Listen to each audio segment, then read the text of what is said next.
तो भाई सबसे पहले तो आप सभी से दोनों हाथ जोड़कर माफी मांगना चाहता हूं क्योंकि पिछले काफी वक्त से मैं अपने दोनों ही चैनल्स पे वीडियोस पोस्ट नहीं कर पा रहा था क्योंकि भाई जिंदगी में कुछ पर्सनल और मेडिकल मसले चल रहे थे जो कहीं ना कहीं काम से थोड़े ज्यादा ही इंपॉर्टेंट हो गए थे। मैं जानता हूं आईपीएल का वक्त था और ऐसे में वीडियोस हमेशा आती रही हैं और मैं उन लोगों में से रहा हूं, चाहे कुछ हो भाई, बुखार हो जाए, एकदम नींद चाहे छिन जाए, चाहे कितना भी लेट हो जाए, लेकिन रेगुलर मैं वीडियोस पोस्ट करता ही करता था। अगर गलती से कभी ट्रेंडिंग टॉपिक कवर नहीं भी कर पाता था तो कोई एनालिसिस वाली वीडियो पोस्ट करता था, लेकिन वीडियो आती थी। लेकिन अब ऐसा ही होगा, चीजें जो हैं बहुत हद तक सॉल्व हो गई हैं, पूरे तरीके से नहीं सॉल्व हुई हैं और ऐसे मसले थे जिनको मैं पब्लिकली शेयर करना भी नहीं चाहता हूं और ना ही करूंगा। पर फिर भी आपसे ये जरूर प्रॉमिस करता हूं कि पूरी कोशिश रहेगी अब लगातार बिना एक भी दिन मिस करे, कैसी भी हो, किसी भी तरीके की हो, लेकिन वीडियोस जो हैं लगातार यहां पर आती रहेंगी जैसे कि हमेशा आती थी। बाकी बात करें भाई कल के मैच की जो कि खेला गया था सीएसके और एसआरएच के बीच, जो कि एक बहुत ही बड़ा और एक बहुत ही इंपॉर्टेंट मैच था सीएसके के लिए। अगर उसको प्लेऑफ की रेस में बने रहना था,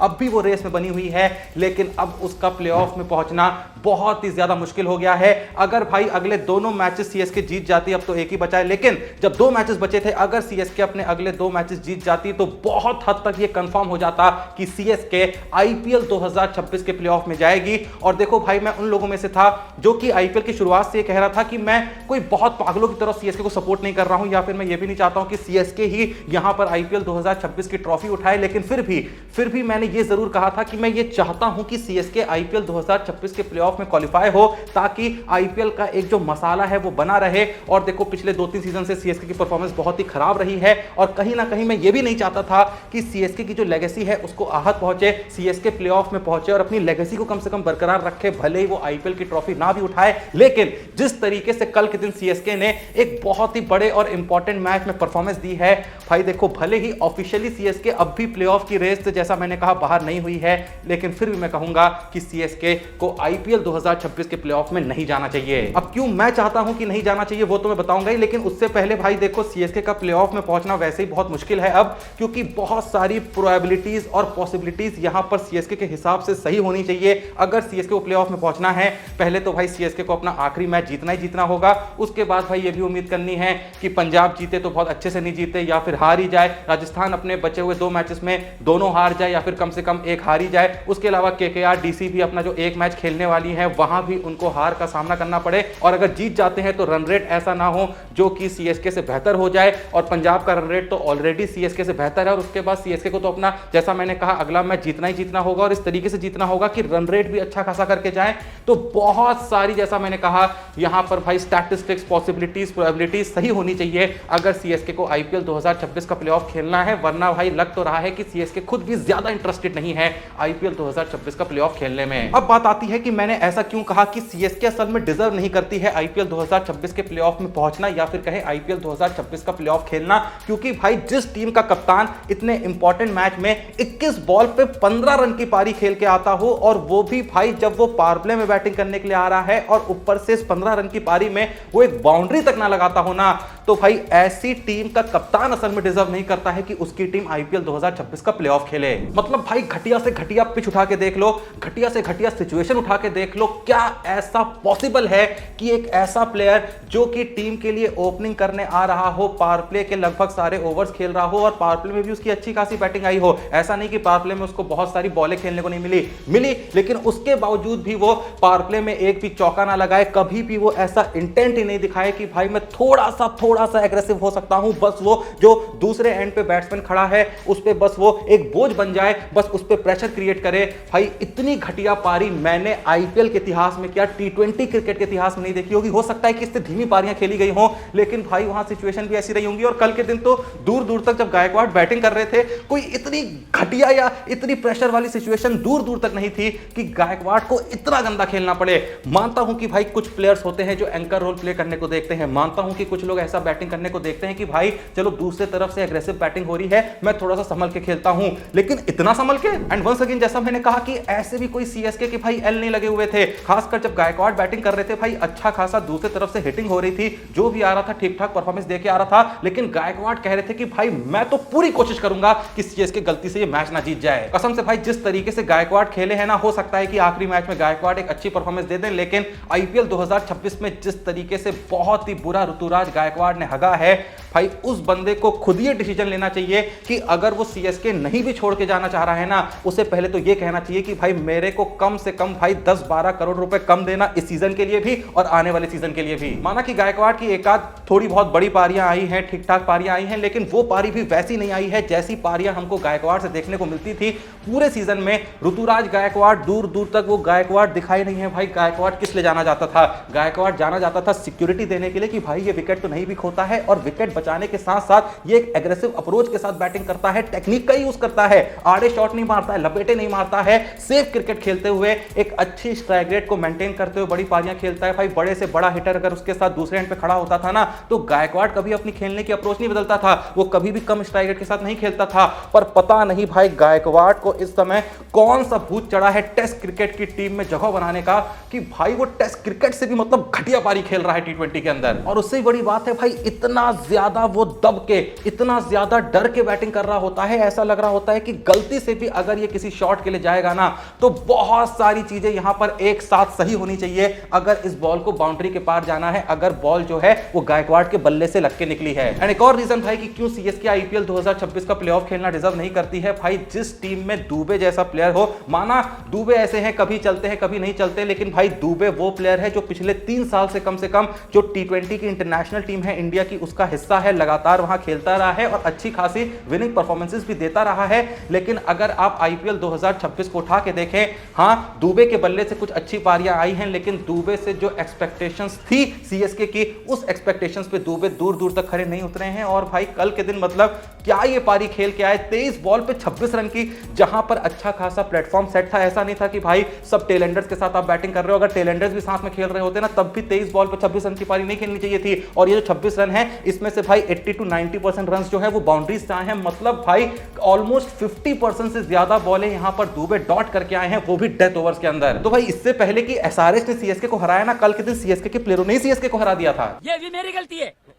नहीं भाई मेरी गलती है। नहीं मेरी गलती है। नहीं बाबा नहीं मेरी गलती है।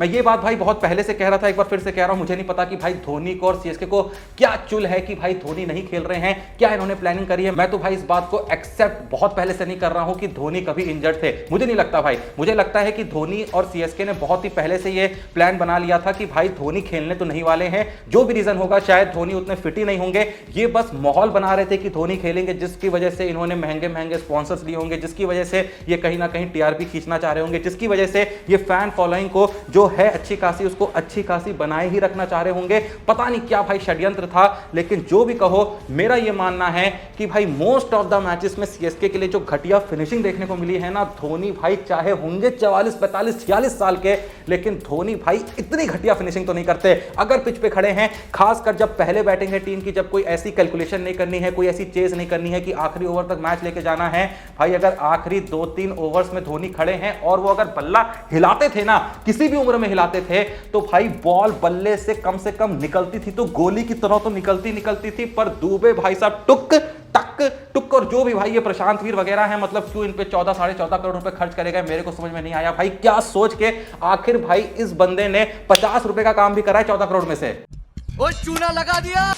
उसके अलावा भाई ऐसी बहुत सी कमियां हैं सीएसके की इस टीम में। माना कि कुछ मैचेस में अच्छी परफॉर्मेंस दी है, माना कि बैट्समैन कुछ मैचों में चले हैं, पहले तो भाई एक भी मैच ऐसा देखने को नहीं मिला है जहां पर सीएसके के दोनों ओपनर्स थोड़ा बहुत भी चले हों साथ में। अगर एक चलता है तो दूसरा नहीं चलता है, और मोस्ट ऑफ द मैचेस में संजू सैमसन चलते थे, गायकवाड़ तो ऑलमोस्ट फ्लॉप ही रहे हैं। लेकिन ऐसा तो कभी नहीं हुआ कि भाई इन दोनों ने 30+ का स्कोर एक मैच में किया हो, 50-60 रन पे इनके 0 विकेट रहे हों। अगर रहे भी होते हैं तो भाई इतना स्लो खेल देते हैं कि भाई विकेट बचाने का दूर दूर तक कोई फायदा भी नहीं होता। असल में सीएसके खुद डिसाइड नहीं कर पाई सीजन में कि उनकी बैटिंग ज्यादा खराब है या बॉलिंग ज्यादा खराब है। जब भाई सीजन शुरू हुआ था लग रहा था चलो बैटिंग सॉर्टेड है, रन मार रहे हैं, लेकिन बॉलिंग जो है बहुत ही ज्यादा घुसी हुई है, बॉलिंग तो बहुत ही घटिया है। लेकिन जैसे जैसे सीजन आगे बढ़ा तो भाई बैटिंग में इन्होंने हगना शुरू कर दिया। बॉलर्स जो थे वो मैच जिताने लग गए थे, भले ही बॉलर्स में बड़े नाम नहीं है, बॉलर्स में ऐसी कोई खास काबिलियत नहीं है। ठीक है, अंशुल कंबोज ने ठीक ठाक विकेट लिए हैं, नूर अहमद का थोड़ा बहुत फॉर्म देखने को मिला है, अकील हुसैन भी ठीक ठाक इकोनॉमिकल स्पेल डाल देते हैं। पर भाई जो सबसे मेन चीज होती है डेथ ओवर्स में अंशुल कंबोज ने अपने ऊपर काम किया है, जबकि Anshul Kamboj is a pure test bowler, उसका काम नहीं है डेथ बॉलिंग कराना,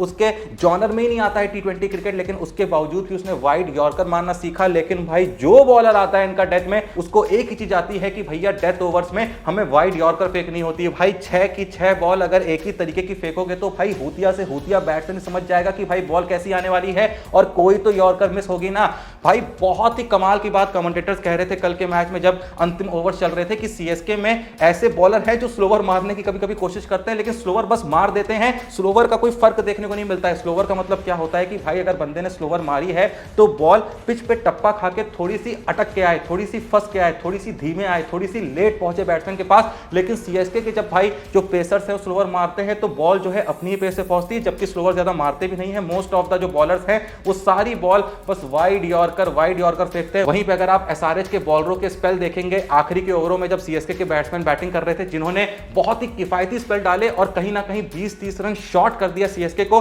अगर आप गायकवाड़ की वो घटिया पारी हटा दो, उसके बावजूद भी 20-30 रन एक्स्ट्रा यहां पर सीएसके को पड़ने चाहिए थे, लेकिन दुबे भाई साहब को अलग ही शौक था हकने का। और बाकी तो भाई किसी से उम्मीद करने का कोई फायदा नहीं है डेथ ओवर में, क्योंकि कोई है ही नहीं। प्रशांत वीर है नहीं है, क्या है क्यों है, उसको भी नहीं पता अच्छे से इस बारे में। तो जैसा मैं कह रहा था कि एसआरएच के जो बॉलर्स थे ना, उनकी आप स्लोवर्स वन उठा के देखिए, वो इस तरीके से भाई बॉल पे उंगलियां फेर रहे थे कि जैसे कि कमिंस का आप अगर स्पेल उठा के देखेंगे, मोस्ट ऑफ द बॉल वो जब डेथ ओवर्स में स्लोवर मार रहा था या फिर मिडिल ओवर्स में भी, तो जब वो हाथ फेरता था ना बॉल के ऊपर, तो भाई बॉल टप्पा खाने के बाद थोड़ी सी फंसती थी और फंसने के बाद बैट्समैन के पास पहुंचती थी, उनके बल्ले पहले घूम जाते थे और इसी वजह से वो बॉल को टाइम नहीं कर पा रहे थे और अपना विकेट खो दे रहे थे, या फिर उन बॉलों को बाउंड्रीज में कन्वर्ट नहीं कर पा रहे थे। लेकिन ऐसा आपको सीएसके किसी बॉलर से देखने को नहीं मिलेगा। देखो भाई वाइड यॉर्कर डाल के ना आप रन्स बचा सकते हो, इस बात में कोई शक नहीं है। वाइड यॉर्कर्स पे बाउंड्रीज लगाना आसान नहीं होता है, लेकिन वाइड यॉर्कर्स आपको विकेट्स नहीं दिलाती हैं। और वहीं पे सीएसके को कल का मैच जीतने के लिए विकेट्स की जरूरत थी। कल का मैच क्या भाई, किसी भी टीम को अगर कोई मैच जीतना है ना, सिर्फ आप इस बेसिस पे मैच नहीं चला सकते, सिर्फ इस चीज पे डिपेंड नहीं हो सकते कि भाई मैं वाइड यॉर्कर मारता रहूंगा, रन नहीं पड़ेंगे और जीत जाएंगे। भाई कभी ना कभी तो कोई ना कोई शॉट लग ही जाता है, और जब इस बात की सिक्योरिटी हो कि भाई विकेट्स बचे हुए हैं और इस बॉल पे आसानी से विकेट नहीं मिलते हैं, तो ऐसे में बैट्समैन कुछ ना कुछ ऐसा कर ही जाता है कि भाई उन बॉलों को भी शॉट्स में कन्वर्ट कर लेता है। लेकिन वहीं पे जो कमिंस डाल रहे थे, माना कि कमिंस की भी जो स्लोवर वंस है हर मैच में सक्सेसफुल नहीं होती है, लेकिन भाई सीएसके की पिच ऐसी कल के दिन थी और मोस्ट ऑफ द मैचेस में ऐसी रहती है कि वहां स्लोवर वंस जो है फंस के आती है, वहां स्पिन ज्यादा काम आती है, और स्पिन ज्यादा काम आती है तो स्लोवर वन भी ज्यादा इफेक्टिव होती है। और मोस्ट ऑफ द पिचेस में ऐसा होता है कि आप स्लोवर वंस पे जब उंगलियां फेरते हैं बॉलों पे, तब बॉल थोड़ी सी फंस के आती है, थोड़ी सी लेट आती है, थोड़ा सा नीचे रह जाती है। लेकिन भाई ये चीज आपको सीएसके के बॉलरों में किसी में भी देखने को नहीं मिली होगी। उसके अलावा भाई फील्डिंग का तो क्या ही कहना, क्लासन का इतना फुद्दू सा कैच यहां पर स्पेंसर जॉनसन ने छोड़ दिया था। स्पेंसर जॉनसन बहुत ही एवरेज बॉलर है और कहीं ना कहीं सीएसके की इस टीम में सूट भी करते हैं, जहां मोस्ट ऑफ द प्लेयर्स जो हैं वो बहुत हद तक एवरेज ही हैं। और भाई देखो ये उर्विल पटेल वगैरह चले होंगे, लेकिन बहुत जरूरी होता है ऐसे प्लेयर्स टीम में होना जो भले ही छोटे रन कंट्रीब्यूट करें लेकिन कंसिस्टेंटली करें। भाई एक मैच में ऐसा 50 मार दो कि भाई तूफान हिला दो, और बाकी मैच में 10 run 12 run 15 run 21 run 20 run नहीं। भाई अगर आप 7 पारियां खेल रहे हैं ना, तो 7 पारियों में कम से कम 4 पारी ऐसी होनी चाहिए जहां एक ठीक ठाक अच्छी खासी स्ट्राइक रेट के साथ आपके 30 प्लस के स्कोर्स तो आए हो, उसके बाद उसमें से 1-2 पारियां 40 50 60 की रही हो, वो अच्छा होता है। इसीलिए मैं विराट कोहली को काफी ऊपर रेट करता हूं। भले ही अभिषेक शर्मा बहुत बड़े हिटर होंगे, सूर्यवंशी होंगे और इन्होंने अच्छा खासा परफॉर्मेंस भी दी है, उर्विल पटेल जैसे लोग हैं जो बहुत अच्छी हिटिंग कर सकते हैं, शायद ये विराट कोहली से बेहतर हिटर होंगे, लेकिन विराट कोहली की जो पारियां होती है ना, वो अपनी टीम के ज्यादा मैचेस में काम आती है, ज्यादा मैचेस जिताता है विराट कोहली अपनी टीम को, और ये सबसे बड़ी बात होती है किसी भी प्लेयर के लिए, किसी भी बैट्समैन के लिए। बाकी ऐसा नहीं है कि मैं सिर्फ इस वीडियो में सीएसके की बात करूंगा, कहीं ना कहीं थोड़ा सा मेरा एक सॉफ्ट साइड जरूर था इस सीजन में सीएसके के लिए, क्योंकि मैं चाहता था कि भाई एक लेगेसी जो सीएसके ने बनाई है और जो एक आईपीएल की लेगेसी है, उसके लिए भी जरूरी है कि सीएसके एटलीस्ट बहुत टाइम से मतलब प्लेऑफ में क्वालिफाई नहीं कर रही थी और पिछला सीजन तो बहुत ही बुरा हक दिया था, पॉइंट्स टेबल पे पहली बार लास्ट पोजीशन पे रही थी। तो कहीं ना कहीं वो अपनी लेगेसी को रिगेन करे एटलीस्ट प्लेऑफ में क्वालिफाई करके। तो थोड़ा सा इसलिए ज्यादा मैं सीएसके के बारे में इस वीडियो में बात कर रहा हूं। लेकिन भाई अगर ईशान किशन का जिक्र हम ना करें तो बहुत ही बड़ी जाती होगी। जिस तरीके की पारी उस बंदे ने खेली है ना, जिस तरीके की पारी उस बंदे ने खेली है भाई, पहले तो उस तरीके का खेल हमें ईशान किशन से देखने को नहीं मिलता है। वो बंदा भी एकदम भाई चिल होके चौके छक्के लगाने वाला है, लेकिन जिस समझदारी के साथ, जिस सूझबूझ के साथ वो अपनी पारी को रोक रहा था, सिंगल्स डबल्स पे फोकस कर रहा था और जब बॉलें दिख रही थी तब उन पे चौके छक्के लगा रहा था। एक बहुत ही मैं कहूंगा जिम्मेदारी भरी पारी देखने को मिली है ईशान किशन से, सिचुएशन को समझते हुए, जो जैसा मैंने कहा अक्सर हम ईशान किशन को खेलते हुए नहीं देखते। लेकिन अगर जिम्मेदारी की बात निकली है तो भाई हेनरिच क्लासन का भी जिक्र होना बहुत ही जरूरी है। माना कि उनका कैच छूटा, लेकिन बात सिर्फ कल के मैच की नहीं है। जिस तरीके से हेनरिच क्लासन ने भाई मिडिल ऑर्डर में आके ऑलमोस्ट हर मैच में भाई एसआरएच के लिए कंट्रीब्यूट करा है। उन्होंने बता दिया कि क्यों वो एक मिडिल ओवर के बैट्समैन होते हुए भी एसआरएच के सबसे महंगे प्लेयर हैं। उन्होंने बता दिया कि वो जो अफवाहें चल रही थी या फिर दो पल के लिए शायद सच में एसआरएच सोच रही थी आईपीएल 2026 के शुरू होने से पहले कि क्लासन को रिलीज कर देना चाहिए, क्योंकि रकम बड़ी थी और पिछला सीजन बहुत शानदार नहीं किया था। रन्स पिछले सीजन में आए थे लेकिन उन मैचेस में कम आए थे जहां अच्छी पारियों की जरूरत थी, जहां पे क्लासन को अपनी पारी से जिताना चाहिए था। वहां पे थोड़ा सा क्लासन पीछे रह गए थे पिछले सीजन में, लेकिन उसके बावजूद भी एसआरएच ने उन पे भरोसा टिकाया और भाई मिडिल ओवर्स में खेलते हुए, एक मिडिल ऑर्डर की पोजीशन पे खेलते हुए, चौथे पांचवें पोजीशन पे बैटिंग करते हुए क्लासन कल के दिन ऑरेंज कैप भाई धारण करके बैठे हुए थे। सबसे ज्यादा रन बना चुके हैं इस सीजन में, 13 मैचों में 555 रन, 50 की एवरेज, 155 की strike rate. One of the best भाई मिडिल ऑर्डर बैट्समैन हमें देखने को मिला है किसी भी सीजन में, क्योंकि कंसिस्टेंटली उस बंदे ने वो काम किया है जो मैंने अभी जिक्र करा कि भाई बड़े प्लेयर आप तब होते हो जब आपकी पारी आपकी टीम को ज्यादा मैचेस जिताए, ना कि भाई एक पारी ऐसी खेल दे कि लोग पागल ही हो जाए, चिट विट निकाल दें। ये सब भाई बकचोदी देखो वैसे भी क्लासन करता नहीं है, शांत रहता है, चिल रहता है, क्योंकि उसको पता है कि मैं बड़ा प्लेयर हूं। उसको भाई निकाल के चिट्ठे और पर्चे दिखाना नहीं पड़ता है कि भाई मैं हूं कुछ। तो भाई कुल मिला के ये था कल के मैच का समीकरण। क्या आपको लगता है कि सीएसके अब भी कुछ यहां पे कर सकती है? मुझे तो नहीं लग रहा है। और दो पल के लिए अगर सीएसके प्लेऑफ में नहीं पहुंचती है तो जो सॉफ्ट साइड थी मेरी थोड़ी सी, वो बहुत ही हार्ड हो चुकी है। कोई मुझे ऐसा दुख नहीं होगा, क्योंकि भाई इन्होंने खेला ही ऐसा है कि ये लोग डिजर्व नहीं करते हैं। अब लोग कहेंगे भाई इंजरीज हो गई, ओवरटन भी चला गया, उससे पहले मिलने चला गया था, आयुष मात्रे चला गया, ठीक है भाई। क्या ये सारे रीजंस हैं इस चीज के कि भाई गायकवाड़ 21-22 बॉल पे 15 रन बनाए? क्या ये सारे रीजंस हैं इस चीज के कि स्पेंसर जॉनसन वो कैच छोड़ दे? इतनी घटिया फील्डिंग जो करी है मोस्ट ऑफ द मैचेस में, कैच छोड़ो, मोस्ट ऑफ द मैचेस जो घटिया फील्डिंग कर रहे हैं, क्या इसका रीजन ये है कि मोस्ट ऑफ द प्लेयर्स इनके इंजर्ड हो गए? क्या भाई दुबे जो एकदम घटिया पारी फिनिशिंग की खेल के आ रहा है, क्या इस वजह से खेल के आ रहा है क्योंकि most of the players injured हैं? ये प्रशांत वीर जैसे लोग जो भाई 14-14.5 करोड़ कमा के भी कुछ नहीं करके जाते हैं, और पता नहीं भाई ऑलराउंडर इसको क्यों बोला था जब ये बॉलिंग किसी भी सिचुएशन में करा ही नहीं सकता है। एक बहुत ही छोटी सी मार्जिन है जहां पे आप प्रशांत वीर को ओवर दे सकते हो, एक आध बार दिया था, वहां भी भाई पिटवा के ही आया था। क्या ये जो घटिया परफॉर्मेंस दे रहा है इसका रीजन ये है कि इनके most of the players injured हो गए? नहीं भाई, ठीक है इंजर्ड हुए होंगे, लेकिन उसके बावजूद भी टीम प्लेऑफ में क्वालिफाई करने का मद्दा रखती थी, सिचुएशन ऐसी बन चुकी थी। लेकिन भाई गायकवाड़ ने कहा और कप्तान होते होंगे जो अपने दम पे कप्तानी पारी खेल के अपनी टीम को प्लेऑफ में लेके जाते हैं, लेकिन मैं वो कप्तान हूं जो भाई कप्तानी पारी ऐसी खेलता हूं कि भाई खड़े खड़े पूरी चांसेस की मां बहन एक कर देता हूं। खैर आज की वीडियो में इतना ही। आपका जो भी कहना है कमेंट सेक्शन में जरूर कहिएगा। बाकी वीडियो को लाइक करिए, चैनल को सब्सक्राइब करिए। मिलते हैं नेक्स्ट वीडियो में, तब तक के लिए जय हिंद, धन्यवाद।